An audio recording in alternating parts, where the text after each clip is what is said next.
Mes impressions, elles sont bonnes, puisque je trouve que c'est la seule alternative que les Maliens ont aujourd'hui. C'est-à-dire se mettre ensemble, se regarder en face, parler de ce qui a marché, de ce qui n'a pas marché, pour qu'ensemble on puisse avancer main dans la main, puisque la situation actuelle dans notre pays est très critique.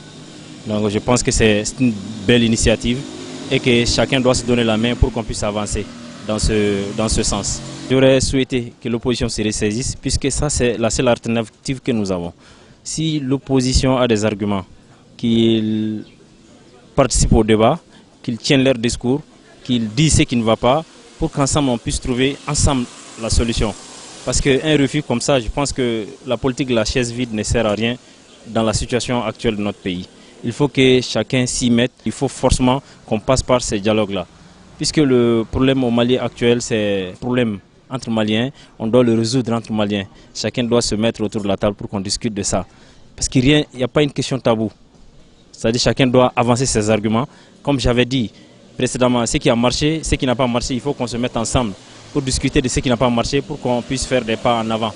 Parce que ça ne sert à rien de se replier sur soi. Il vaut mieux qu'on fasse des pas en avant.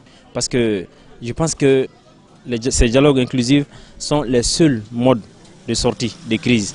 En dernier mot, j'invite les Maliens à se mettre autour d'une table, négocier, se parler en face, dire tout ce qui ne va pas, de mettre de côté les questions taboues, que personne ne se plie sur lui-même et refuser ces dialogues-là, puisque c'est la seule alternative que nous avons aujourd'hui.